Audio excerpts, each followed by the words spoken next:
నోటీసులపై నటుడు అలీ స్పందించారు. వికారాబాద్ జిల్లా నవాబ్పేట మండలం ఏక్మామిడికి సంబంధించిన గ్రామ పంచాయతీ పరిధిలో అలీకి కొంత వ్యవసాయ భూమి ఉంది. ఆ వ్యవసాయ భూమిలో ఒక ఫామ్ హౌస్ నిర్మాణం ఉంది. ఆ తర్వాత ప్రస్తుతం ఇంకేదో నిర్మాణం కూడా జరుగుతోంది. అయితే ఇదంతా కూడా పర్మిషన్ లేకుండా నిర్మాణం జరుగుతోందని చెప్పి గ్రామ పంచాయతీ కార్యదర్శి శోభారాణి ఫిర్యాదు చేశారు. శోభారాణి నోటీసులు జారీ చేశారు. శోభారాణి నోటీసులు జారీ చేయడంతో ఇది రెండవసారి జారీ చేయడం. గతంలో కూడా 5వ తేదీన ఒకసారి నోటీసులు జారీ అయితే 15 రోజుల తర్వాత 22వ తేదీన మరోసారి నోటీసులు జారీ, 2 సార్లు నోటీసులు జారీ చేసినప్పటికీ ఎవరూ స్పందించడం లేదు. ఇకపైన స్పందించకపోతే కూల్చివేత తప్పదు అన్నట్టుగా ప్రచారం జరిగిన నేపథ్యంలో పెద్ద ఎత్తున ఒక వార్త పెద్ద ఎత్తున హైలైట్ కావడంతో అలీ స్పందించారు. ఇది ఒక కన్వెన్షన్ సెంటర్ కోసం లీజ్కి ఇచ్చాను. ఆ నిర్మాణాలపైన లీజ్ దారైనటువంటి ఆ కన్వెన్షన్ సెంటర్ ఎవరైతే లీజ్ తీసుకున్నారో వారే సమాధానం ఇస్తారు. అక్రమ నిర్మాణాలు ఆపాలంటే అలీకి నోటీసులు జారీ కావడం పైన రియాక్షన్ ఇచ్చారు ఆయన. ఆ వ్యవసాయ భూమిని, ఆ నిర్మాణం జరిగేటువంటి స్థలాన్ని ఎవరికో లీజ్కి ఇచ్చారట. ఆ లీజ్కి ఇచ్చినటువంటి ఆ స్థలాన్ని గురించి ఆ లీజ్ దారు మాత్రమే మాట్లాడతారు. నాకు దానిపైన ఎటువంటి సమాచారం లేదు, దానికి సంబంధించి అంగీకారం మొత్తం కూడా ఆయనే తెలుపుతారంటగా చెప్పుకొచ్చారు ఆయన. సో మొత్తం మీద ఈ విషయం పైన ఆయన రియాక్షన్ అనేది కొంత సంచలనంగా మారింది. సో వికారాబాద్ నవాబ్పేట మండలం ఏక్మామిడి పంచాయతీలో ఫామ్ హౌస్లో అక్రమ నిర్మాణం అంటూ శోభారాణి గ్రామ పంచాయతీ కార్యదర్శి ఇచ్చిన నోటీసు మేరకి ప్రస్తుతం అలీ స్పందించారు. దీనికి సంబంధించి మరిన్ని అప్డేట్స్ మా ప్రతినిధి సాగర్ అందిస్తారు. సాగర్, సో అలీ నోటీసుల కోసమని ఆయన అంటే నేరుగా ఇది నేను నిర్మాణం జరిపే ప్రదర్శన కాదు, నేను నిర్మాణం జరపడం లేదు, అక్కడ ఎవరో లీజ్దారు ఉన్నారు ఆయన జరుపుతున్నారని తెలుపుతోంది. ఇంతకీ ఆ కన్వెన్షన్ ఎవరిది, ఎటువంటి నిర్మాణం జరుగుతోంది అక్కడ?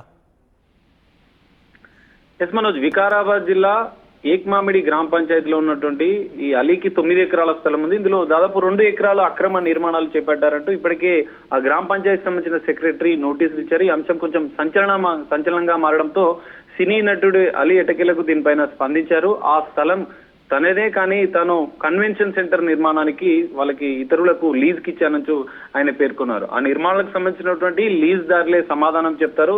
ఆ అక్రమ నిర్మాణాలకు తనకు ఎలాంటి సంబంధం లేదు, లీజ్ స్థలం ఎవరైతే లీజ్ తీసుకుని నిర్మిస్తున్నారో వాళ్ళు మాత్రమే దానికి పూర్తి బాధ్యత వహిస్తారు, దానికి తనకు మాత్రం ఎలాంటి సంబంధం లేదన్న అంశాన్ని ఆయన అలీ క్లారిటీ ఇచ్చే ప్రయత్నం చేశారు. కానీ ఇక్కడ మనం ఒకసారి పరిశీలించవచ్చు మనోజ్, దాదాపు 9 ఎకరాల ఫామ్ హౌస్ లో అలీకి సంబంధించిన దాంట్లో దాదాపు 2 ఎకరాలకు పైగా అక్రమ నిర్మాణాలు గతంలో నిర్మించినవి కూడా ఉన్నట్లుగా ఆ గ్రామానికి సంబంధించినటువంటి రెవెన్యూ అధికారులు తెలిపారు. మరి గతంలో నిర్మించిన నిర్మాణాలకు కూడా అనుమతులు లేని నేపథ్యంలో మరి 2 సార్లు నోటీస్ ఇచ్చిన సందర్భంలో అలీ ఎట్టకేలకు స్పందించినా కూడా తనకు సంబంధం లేదు, తాజాగా నిర్మాణాలు ఎవరైతే చేపడుతున్నారో దానిపైనే అలీ క్లారిటీ ఇచ్చారు. కానీ గతంలో నిర్మించిన నిర్మాణాల విషయంలో మాత్రం క్లారిటీ ఇవ్వలేదు. ఒకవేళ రెవెన్యూ అధికారులు మాత్రం ఈ 2 అక్రమ నిర్మాణాలు తేలితే గతంలో నిర్మించినటువంటి ఫామ్ హౌస్ నిర్మాణాలపైన కూడా అధికారులు చర్యలు తీసుకునే అవకాశం ఉంది.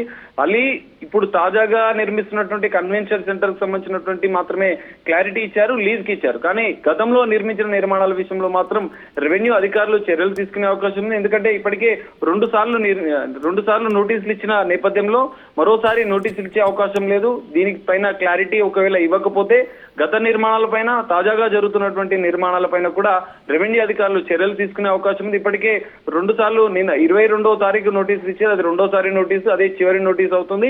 3-4 రోజుల సమయం ఇచ్చిన అనంతరం రెవెన్యూ అధికారులు ఖచ్చితంగా ఈ ఫామ్ హౌస్ లో ఉన్నటువంటి అక్రమ నిర్మాణాలపైన, అలీకి సంబంధించినటువంటి ఫామ్ హౌస్ లో ఉన్న నిర్మాణాలపైన చర్యలు తీసుకునే అవకాశం ఉంది. సాగర్, కొత్తగా నిర్మాణం ఎవరైనా కన్వెన్షన్ చేపడుతుంటే డెఫినెట్ గా ఇప్పుడు నోటీసులు జారీ చేశారు కాబట్టి పర్మిషన్ తీసుకునే అవకాశం కూడా ఉంటుంది, లేదంటే ప్రెస్క్రైబ్డ్ ఏదైనా ఎగ్జంప్షన్ ఫీజు లేదా ఫైన్ కట్టే అవకాశం ఉంటుంది. ఎందుకంటే ఇంకా నిర్మాణ దశలోనే ఉంది కాబట్టి, లేదా ఒకవేళ కూల్చివేసినా కూడా చిన్న చిన్న భాగాలు కూలిపోయే అవకాశం ఉంటుంది. కానీ ఆల్రెడీ అలీ ఫామ్ హౌస్ కొన్ని అక్కడ స్ట్రక్చర్ అయితే ఉందో, కన్స్ట్రక్షన్ అయితే ఉంది, ఆయన వెళ్ళేప్పుడు చూసేప్పుడు అక్కడ ఉంటూ ఉంటారు.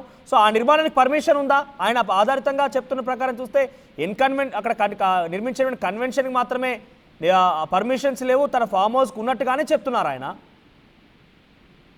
ఎస్ మనోజ్, ఖచ్చితంగా రెవెన్యూ అధికారులు చెప్పిన అంశాల ప్రకారం అయితే ఖచ్చితంగా అలీకి దాదాపు 9 ఎకరాల స్థలంలో 2 ఎకరాల, సుమారు 2 ఎకరాల వరకు నిర్మాణాలు జరిగాయి. ఫామ్ హౌస్ తో పాటు ఇతర నిర్మాణాలు కూడా జరిగాయి. వాటికి ఎలాంటి అనుమతులు లేవు. గతంలో కూడా నోటీసులు ఇచ్చారు. మిగతా వేరే ఇతర గ్రామ పంచాయతీ పరిధిలో ఉందన్న కోణంలో వేరే గ్రామ పంచాయతీ నోటీసులు ఇచ్చితే నెల రోజుల సమయం అడిగిన అలీ దానికి సంబంధించి ఇంకా రిప్లై ఇవ్వలేదు. తాజాగా ఏక్మామిడి గ్రామ పంచాయతీ ఈ 345 సర్వే నెంబర్ అనేది ఏక్మామిడి గ్రామ పంచాయతీలోకి వస్తుంది కాబట్టి అప్రమత్తమైనటువంటి గ్రామ స్థాయి రెవెన్యూ అధికారులు, గ్రామ సెక్రటరీ శోభారాణి కూడా దీనికి సంబంధించిన పూర్తి వివరాలు సేకరించింది. సర్వే నెంబర్లో పూర్తిగా అలీకి 9 ఎకరాల స్థలం ఉంది. అందులో 2 ఎకరాలకు పైగా అక్రమ నిర్మాణాలు ఉన్నాయి. వాటికి ఎలాంటి అనుమతులు లేవు. గతంలో నిర్మించిన అలీ ఫామ్ హౌస్ విషయంలో కూడా ఎలాంటి అనుమతులు లేకుండా నిబంధనలకు విరుద్ధంగానే నిర్మించినట్లుగా ఇక్కడ అధికారులు గుర్తించారు. అయితే గతంలో నిర్మించిన వాటికి కూడా అలీ క్లారిఫికేషన్ ఇవ్వాల్సిన అవసరం ఉంది.